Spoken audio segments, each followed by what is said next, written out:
It is 4 p.m. We're bringing developing news and the stories behind the headlines. This is Storycon or the Story Conference. I'm Ed Lingao. Some stories we're watching this Friday, January 24. Executive Secretary Lucas Bersamin says requests of the International Criminal Court through Interpol should not be ignored, but he clarifies that the Marcos administration has not changed its stance on non-cooperation with the ICC. Meantime, Justice Secretary Boying Remulla confirms that discussions with the ICC could happen soon, but he says they will establish clear boundaries for the dialogue.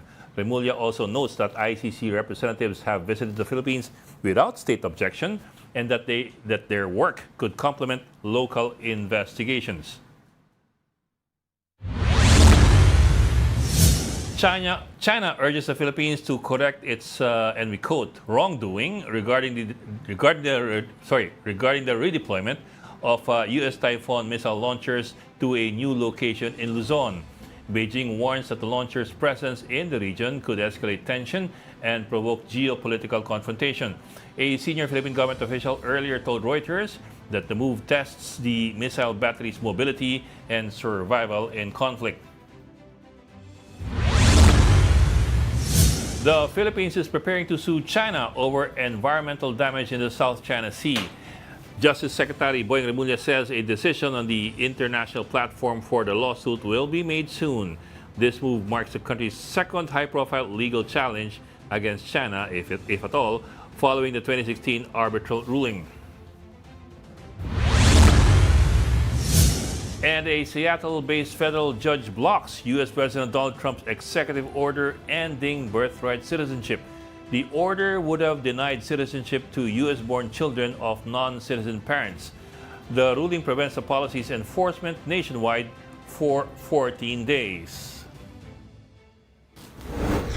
And joining us today, Storycon's resident political pundit, Tito Ronald Llamas, whose location will not be disclosed for security reasons.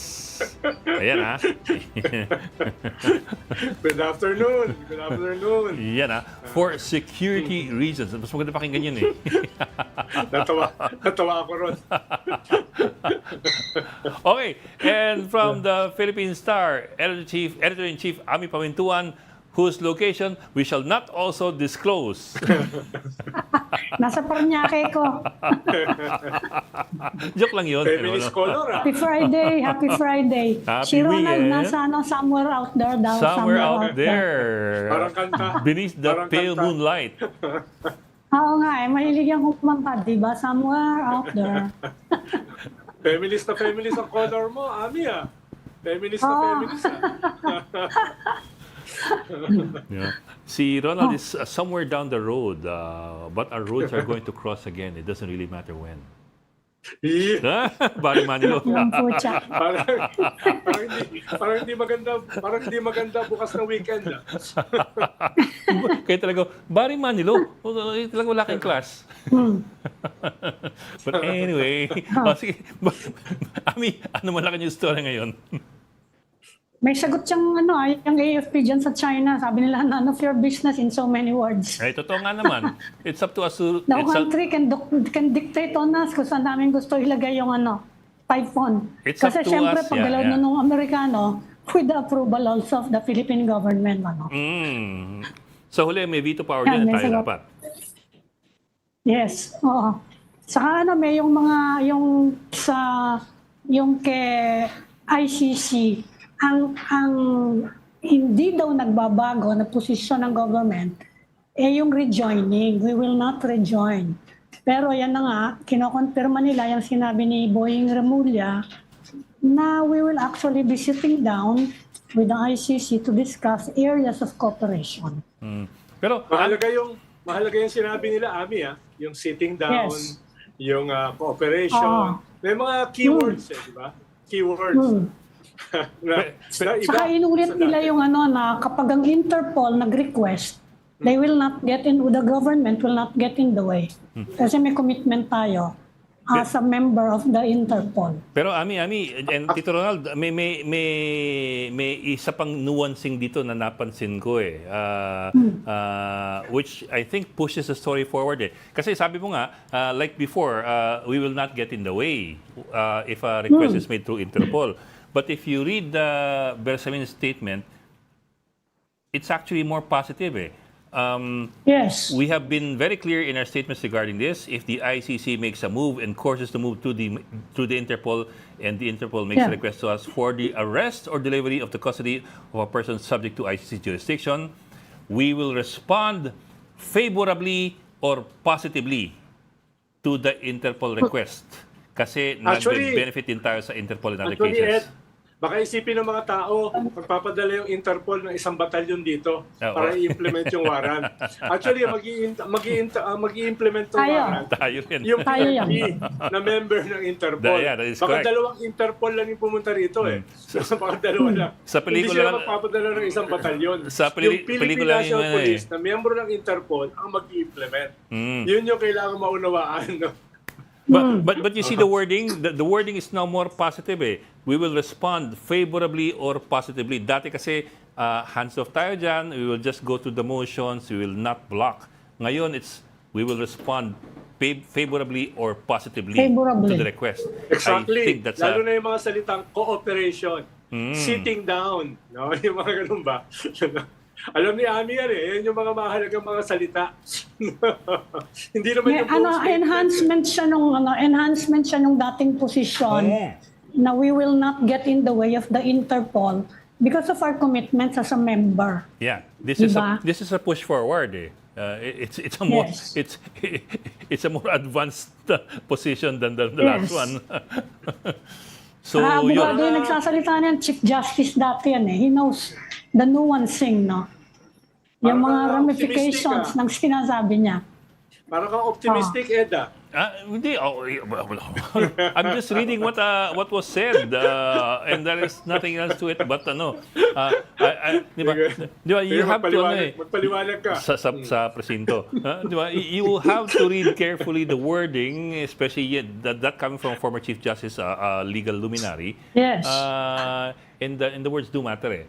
Yun. And you can tell you can see the difference in the movement of the words from before and now. So may progression. Palakas ng palakas siya. Baka naman, Ronald, nandiyan ka sa somewhere nga. out there. Baka may mga para master mag-escort teachers ka ng sa amin. Interpol team, ha? Baka pagbalik mo, kasama mo na dito yung Interpol team. Yung Interpol nasa Hong Kong. Nasa Hong Kong lang yun. Andyan din nasa The Hague din sila, ha? Kapitbahay ng ICC. Across the street from the ICC. Malay mo si Nasa Tito Ronald ako nasa eh. Russia. Nasa Gaza ako. Nasa Gaza. Nasa Sagada. Hindi susunduin mo sa Hong Gaza, Kong. hindi Sagada. si Ami. Pero Baka Sagrada Pamilya yan doon sa sa Spain, ha? babalikan ko rin yung decision ng Supreme Court noong December 2021. Unanimous decision nila na may jurisdiction ng ICC. Yeah. That was a unanimous decision. Yes. Walang dissenting voice doon. That was December 2021. Nung nahingi yung kanilang opinion tungkol sa jurisdiction ng ICC dito sa kaso ni ex-President Duterte at yung kanyang mga cohorts. So it gets So more very clear interesting. yun. It's getting more interesting. Ikaw nga eh. Natanong din si Lucas Bersamin about the budget, yung blank Oh, the check. blanks. Nakikita natin si President Duterte. Yung tungkol sa blank check, tinuturo niya in so many words. Sabi niya, don't look at us, tanungin niyo yung BICAM. Parang magkakaiba yung sagot ng mga senador. Yan na nga eh. Tsaka si Yan na Amy. Ang sabi ni Amy, Yan na may nga. blank nga daw. Sabi ng mga senador na nakaupo sa BICAM, wala namang blank. No? Oh. So, he said Tinatanong yung dating chief ng House Appropriations Committee, co-chair, si Stella Kimbo. No comment. No comment. As of this hour, baka naman mamaya mag-issue ng statement. Tapos mahalaga rin, Ami, yung binanggit ni Ed kanina, yung dun sa pinag-aaralan ng gobyerno, yung pag-file ng bagong kaso sa UNCLOS tungkol dun Yes. sa environmental destruction. Medyo mahalaga Environmental yan, no? Hindi yan basta-basta. That's a major decision kung Yes. sakali.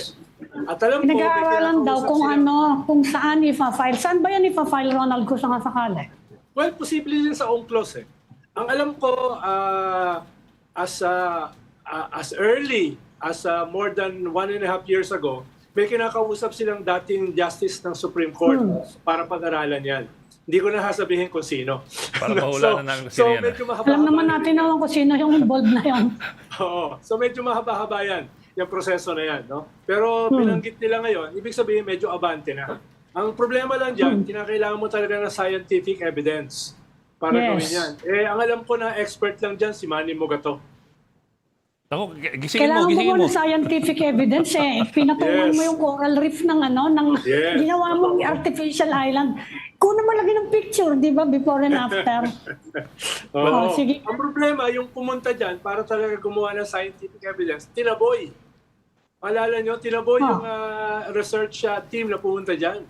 Tinaboy, meron pa May picture tayo nung sa Mischief Reef. Simula nung nag-umpisa yung hot doon, nasabi nila pahingahan lang ng fishermen. Remember yung octagon shape na hot? Yes. Nag-umpisa Yes. yun Mischief. doon na at that time yung reef na yon, kapag nag-high tide daw, bumababa, hindi mo makita. Ngayon, it's an island with an airstrip. As far as we know, it's already a military facility. It is a military Pwede base mo naman already. yung before and after eh. Tapos Sabi nagkaroon ng nga- 4-story building, naging barracks si building, tapos ngayon, ayan na, it's an island now. Tsaka may Sabi 168 ng na ata mga doon. China, fake daw yung Philippine Star na picture na yan. Doon lang sa kwan yan eh. No? Doon lang sa Malabon daw yan. Kuha lang sa Malabon. Sisihin nyo si Google Map ha, sisihin nyo si Google Map. Ay, mga Bok, teka Bok, ang ating guest nandito na. Ipasok na natin siguro. Okay. Let's bring in our Yeah. first guest for this afternoon, Father Albert Alejo, who's part of the Faculty of Social Sciences in the Pontifical Gregorian University in Rome. He's also a member of the Board of Directors of the international NGO No Peace Without Justice. Father, welcome to the Story Conference or Storycon. Thank you for joining us this afternoon. Good afternoon, Father. Good afternoon, Good Father. afternoon. Buongiorno pa rin. Oh, yun. Buongiorno. Father, Buongiorno. paano ba makakapasok dyan sa Pontifical Ewan ko, ba't ako Gregorian na- University? ba't ako Matagal ko ng napunta balak na pumasok dyan. Ba't ako nadamay dito? Dinamay po kayo ni Ronald. Hello, Ami. Hello, Ed. Hi, Ronald. hi, Father. Si Father tawag sa kanya. Nadamay na naman ako. Ang tawag kay Father ng ibang tao si paring Bert. Paring nga naman kasi. Father, teka, what people are probably wondering why we're guessing you. But let me ask you first, are you free to disclose to us exactly where you are and what you're doing where you are? Buongiorno nga eh. Hindi naman siguro sekreto. 3 taon na ako dito eh. Okay. Okay. Yeah, okay. Dito sa In Rome. Sige. Obedience lang sa mga superiors. Pero Father, are you also involved in matters regarding the case with the ICC, the International Criminal Court, and in helping gather the witnesses for the ICC case?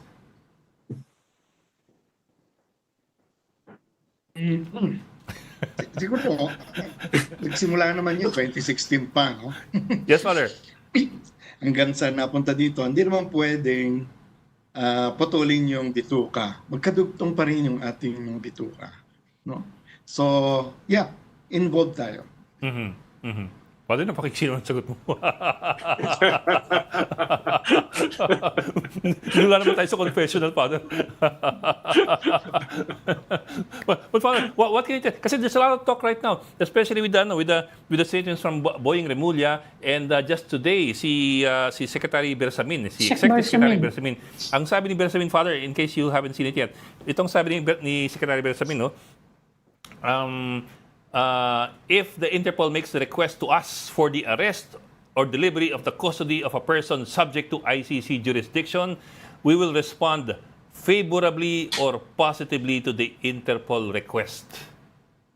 How does that strike you? Oh, salamat, saludo. Masaya ako dyan. Masaya ako dyan sa mga ganyang movement. Medyo huli, pero tamang pagkilos yan. At ako, natutuwa ako dyan. Pwedeng, ang balita kasi parang softer stance. Para sa akin, pagbukas ang pinto, bukas na yan. Pagbukas ang bintana, bukas na yan. Di ba? Ibig sabihin, hindi nakakandado. Ibig sabihin, pwede na pumasok. At tunayan, sabi nga ni Secretary, talaga namang merong labas-pasok ng mga personnel at mga kakampi ng ICC na labas-pasok din sa Pilipinas. Gayun din naman, meron din naman tayong mga Pilipino na lumalabas, nakakarating sa ICC. Sa internet ngayon, mahirap na yung sabihin saradong-sarado. Merong Zoom, merong mga lobby sa United Nations, merong mga koridor sa The Hague. Kapasok naman ang mga Pilipino na merong gustong sabihin, merong email, merong Zoom, may Signal, merong Proton Mail.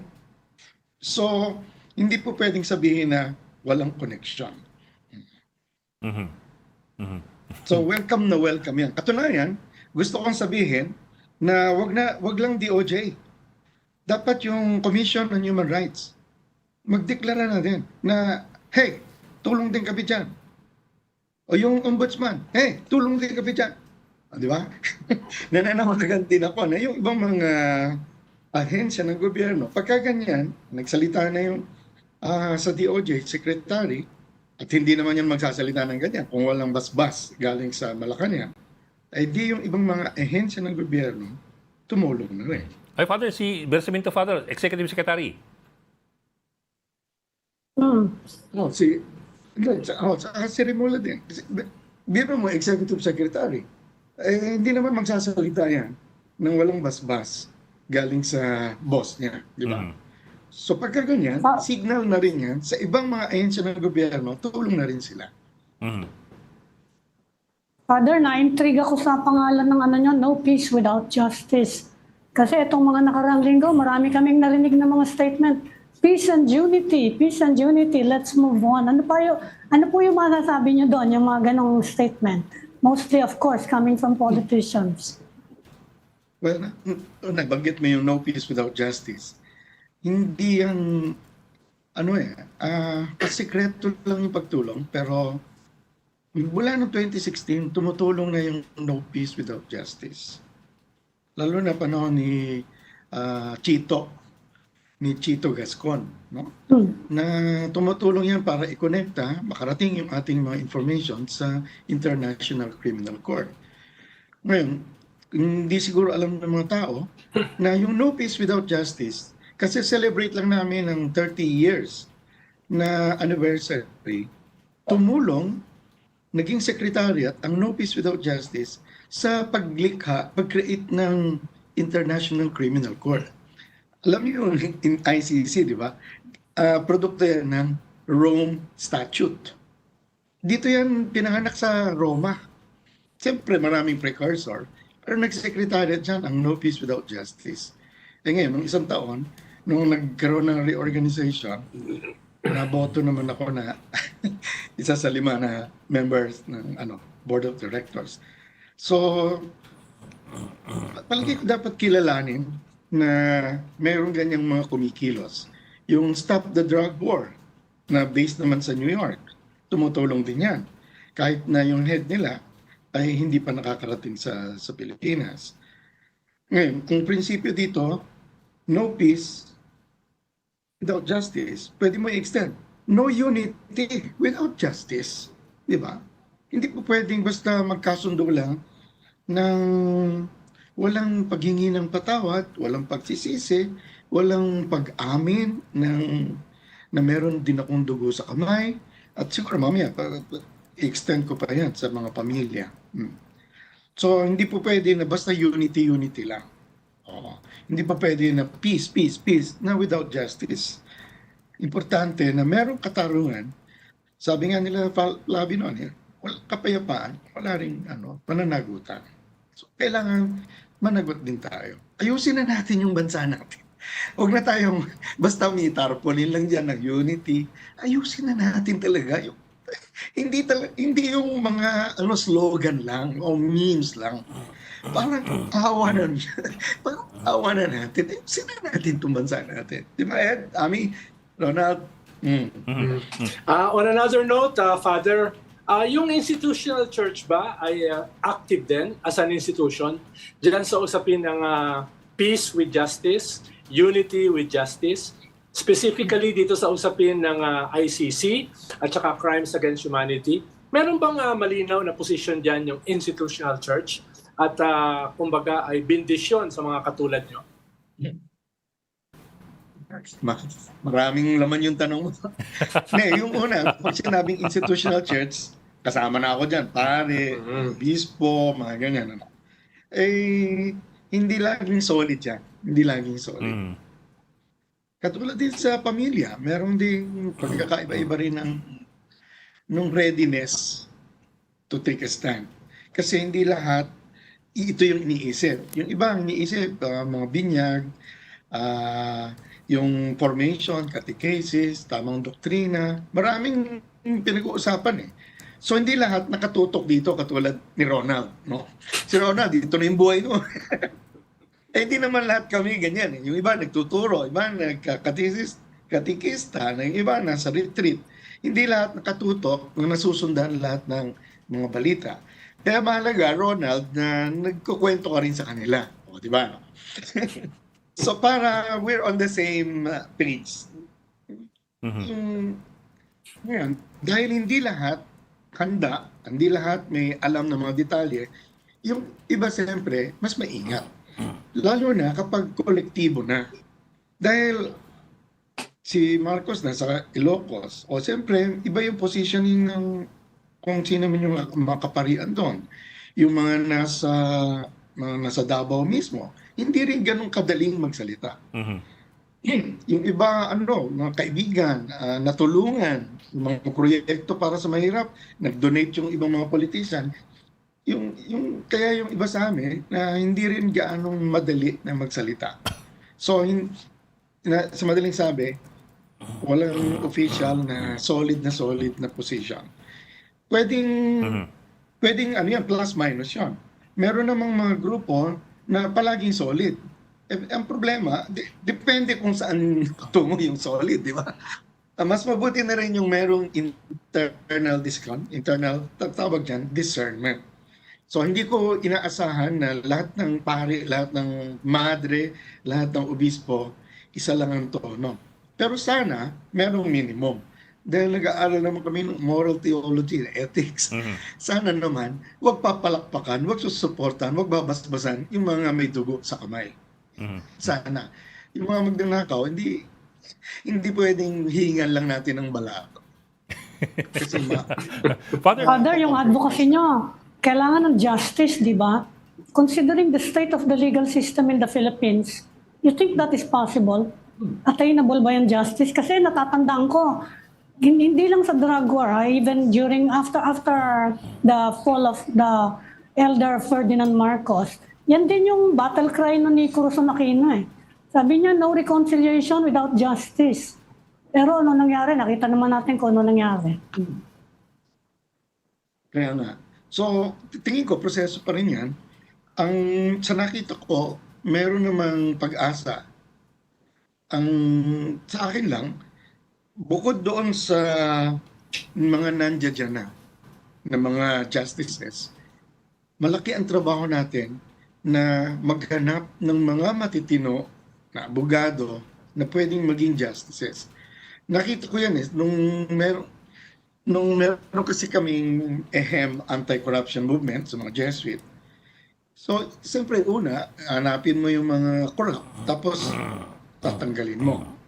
Hihilahin mo. So, minsan may dala akong folder, sasabihin ko, ito yung mga alam ko, kausap ko yung bagman. So, may mga natanggal. Pero, ang tanong, sino ipapalit? Nakita ko, malaking trabaho din pala maghanap ng mga matitino. Tapos, i-encourage sila na umupo, huwag matakot. Malaking trabaho pala yun. Ngayon, kung palagi lang tayong umaasa sa mga nandiyan dyan, tapos magagalit tayo, wala justice, hindi naman tayo naghahanap ng mga matitino na mga pwedeng judges, kulang yung ating trabaho. So, on the one hand, we need to challenge the corrupt. On the other hand naman, we need to look for and recruit and encourage and empower good people. Importante. Kaya alam ko minsan, mas malakas yung atake natin sa masama kaysa yung pagsuporta natin sa mabubuti. Kaya alam mo, matino ako. Parang hindi ko napapansin. Mas napapansin pa yung mga salbahe. Inaatake natin. So, meron tinuturo si Pope Francis na sabi, sa kabila ng ganitong klaseng politika, importante pa rin na maniwala tayo sa politika. Ang gusto kong sabihin, wag nating sirain yung mga politiko na to the point na sirang-sira na ang politika, kaya yung matitino ayaw nang pumasok sa politika. Importante na suportahan natin yung mga magagaling magsulat, magagaling mag-analyze. Suportahan natin yun. Sa mga kandidato ngayon, merong malakas ang loob kahit na mahina sa boto. Kasi dinadagdagan natin yung kasikatan tuwing inaatake natin yung masama. Okay. Father, if you don't mind... Hindi napapansin yung matitino. Okay. Father, if you don't mind, we just need to go into a quick break, but we will be coming back. So please do stay with us. We will be going to a break for a very quick while. We will be right back.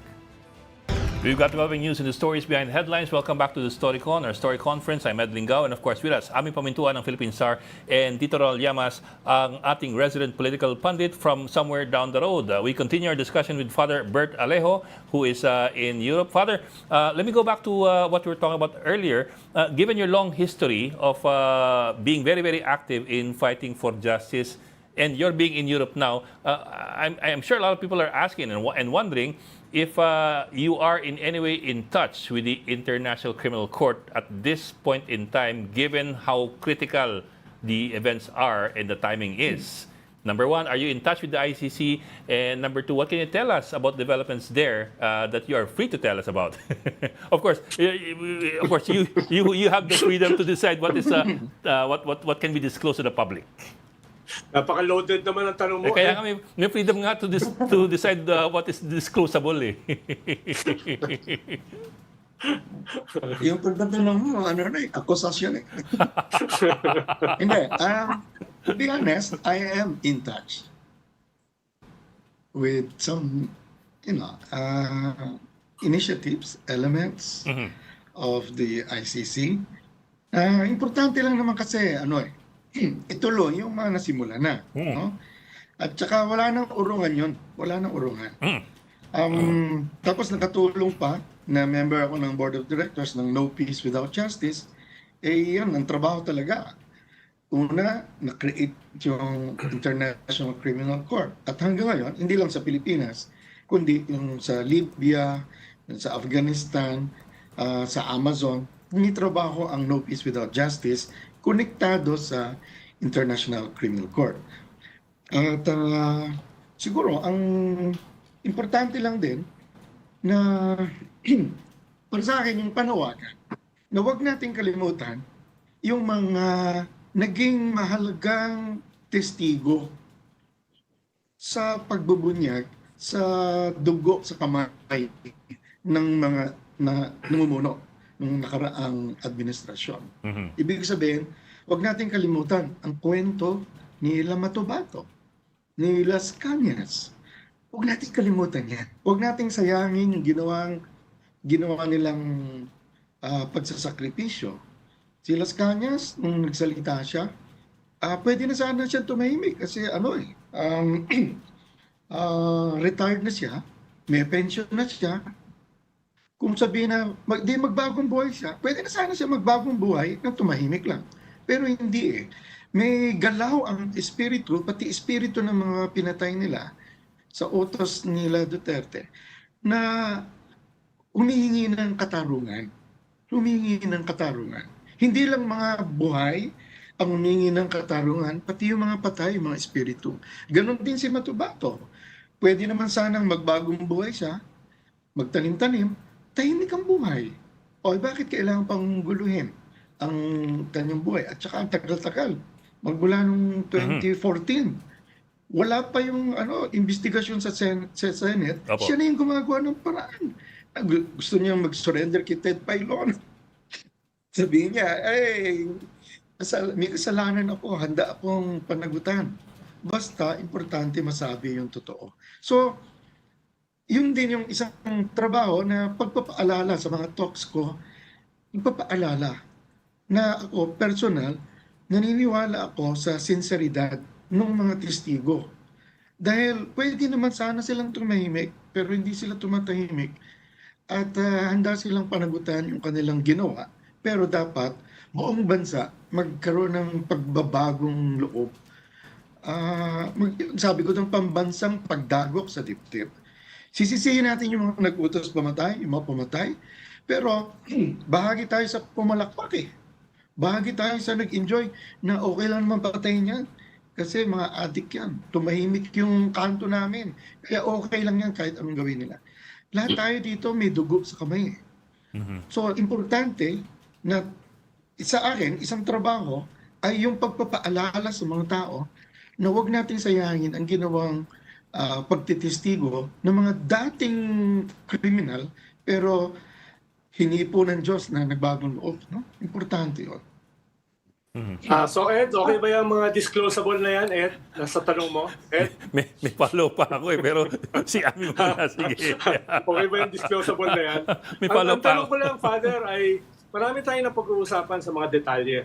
Marami tayong napag-uusapan sa advocacies. Pero parang sabi nga ni Ami kanina, kahit anong batikos natin, may pansamantalang resolution, pero eventually bumabalik ulit. So, anong tingin nyo ba may mga mahalagang dapat gawin sa mga balangkas ng ating gobyerno, ng ating lipunan? Sapat na ba na i-implement yung warrant na yan? Sapat na ba na maglabas na statement ang Malacanang, ang CHR? No? Dahil nga, sa pag-usapan natin kanina, ay bumabalik eh. Itong mga problemang ito, itong kahayupan na ito, itong monstrosity na ito. So, ano yung mga dapat tingin nyo from your vantage point na mga mas malalalim na dapat gawin? Siguro, pwedeng laging nakatingin tayo dun sa iba, no? Yung mga kasalanan, mga ganyan. Ako, ulitin ko yung panawagan ko, yung pambansang pagdagok sa dibdib. Kasi yung, di ba, yung tagagising, yung manok, sa madaling araw, sa ating gabi, nagbabantay sa dilim, pagka nakakita ng liwanag, anong ginagawa niya? Tumitilaok? Hindi agad. Ang ginagawa niya, tumitindig siya. Tapos, bago siya sumigaw, dinadagukan ng dibdib. At saka lang siya titilaok. Importante yun. Kasi malaking tukso na sumigaw agad, manisi.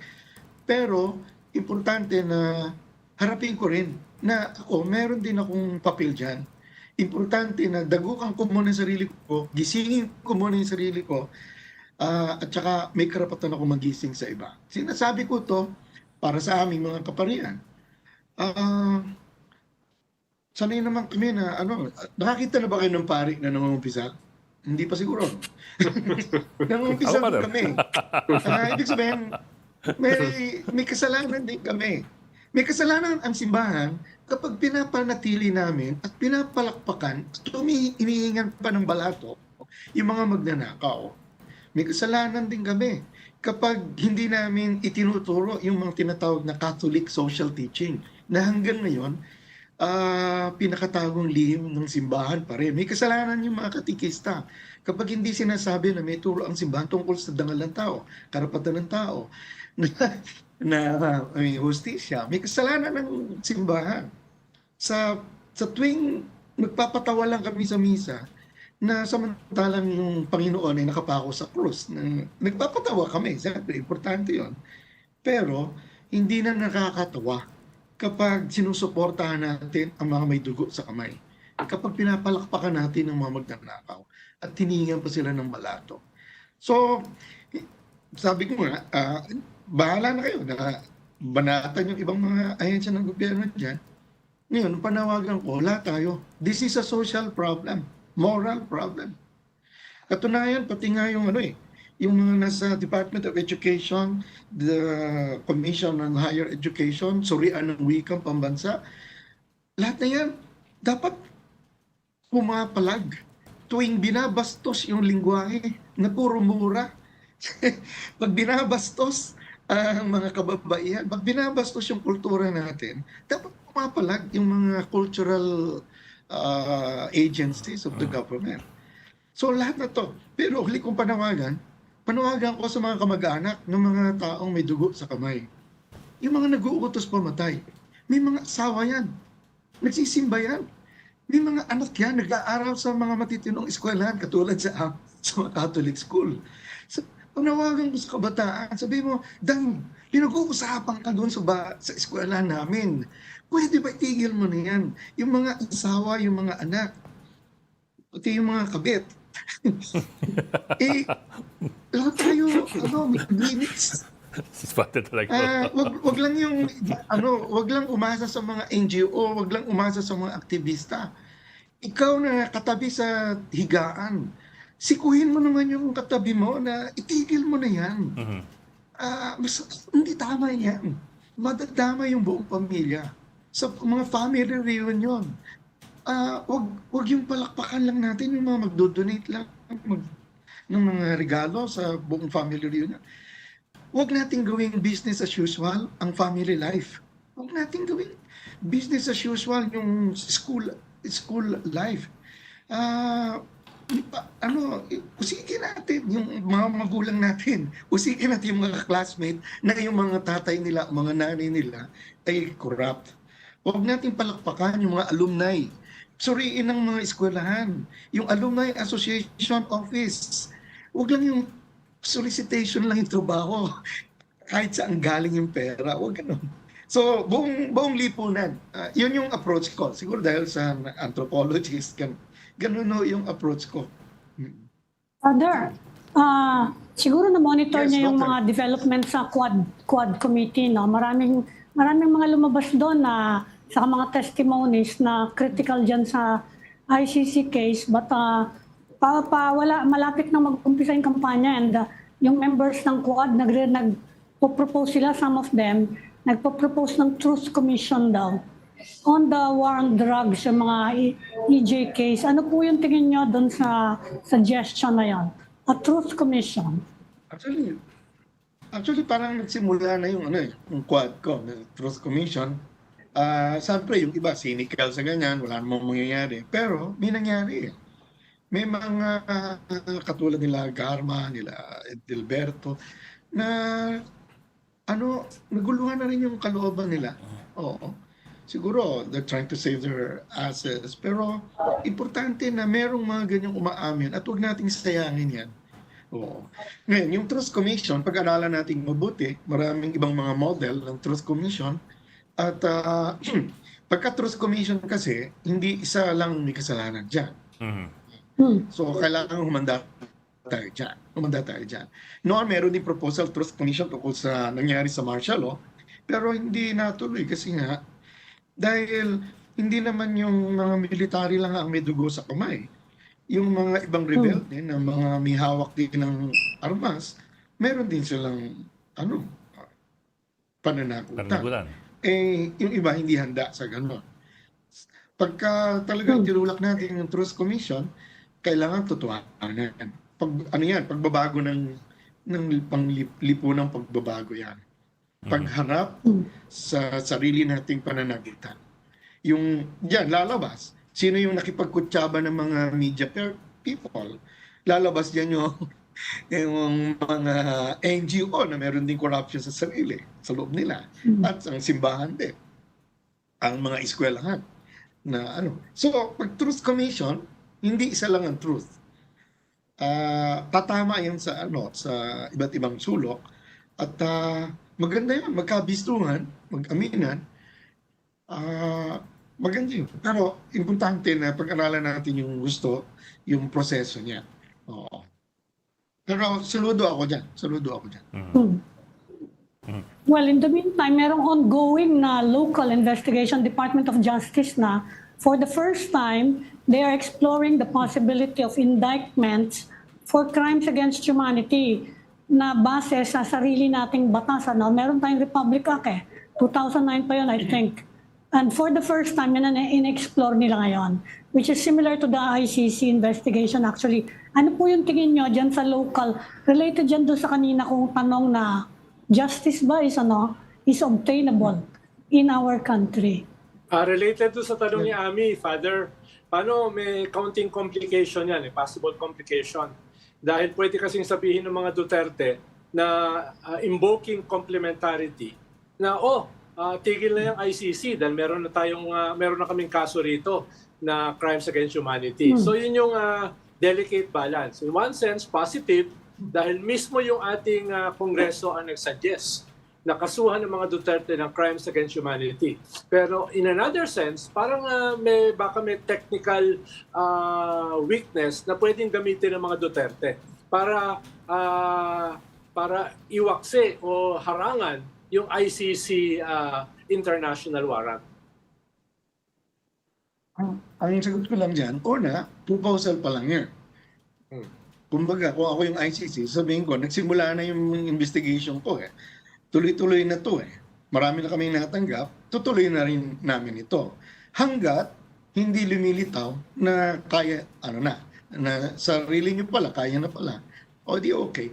Pumapasok lang naman na ICC kapag nakita na wala naman talagang seryosong investigasyon, wala naman talagang seryosong litigation, at wala pa at hindi umaabot sa pinakamataas na taong responsable. So hanggat hindi natin napapatunayan na mas okay yung internal, ay tutuloy ang ICC. Oo. Pero, ang gusto ko rin sabihin, huwag naman nating iasa lang sa tagalabas yung paghanap ng katarungan sa ating lipunan, sa ating pamahalaan. Huwag nating iasa lahat na ICC, yan lang ang pag-asa natin. Hindi naman pwedeng gano'n. Dahil ang ICC mismo, marami rin siya mga problema Kulang din siya ng pondo. Di ba? Tapos napakaraming gulo sa mundo. Nung galing ako dun sa isang conference sa Dahig, sabi ko, hey, malaking issue yung Gaza, malaking issue yung sa Afghanistan, pero wag niyong maliitin yung issue sa Pilipinas. Ibig sabihin, ang daming inaasikaso ng ICC sa mundo ngayon. Katunayan, naglabas sila ng warrant of arrest sa Netanyahu at saka leader ng Hamas, kay Putin. Tapos yung sa Afghanistan, etc. So, isa lang tayo sa inaasikaso nila at hindi natin pwedeng asahan yung buong paghahanap natin ng katarungan doon lalabas lang. So, kung talagang seryoso yung proposal na internal investigation and litigation, tuloy-tuloy lang. Tapos tingnan natin kung magkakaroon ng complementarity yan. Tuloy lang natin yan. Oo. Huwag natin pigilan. At hindi naman magpapapigil yung ICC hanggat di natin napatunayan na okay naman pala, sapat na pala yung ginagawa natin sa loob. Okay.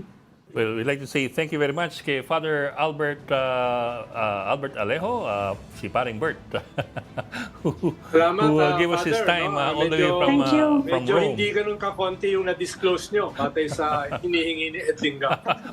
Ako naman punta ni Ronaldo. Thank you, Father. Well, Salamat, nagpapasalamat din sa inyo.